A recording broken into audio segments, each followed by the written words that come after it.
外感怎么办啊？三板斧，对吧？保持自己的通畅，把正气竖起来，对不对？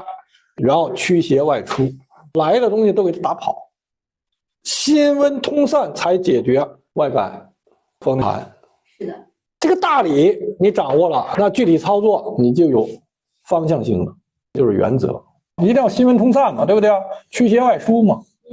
那第二就是我们要把它里面的肃正气，而这里面卡着的，一般很多呀，比如按理这个东西1天2天就好，1天2天不好，一般都是这个气血呀，这大气转不起来，往往卡在哪儿啊？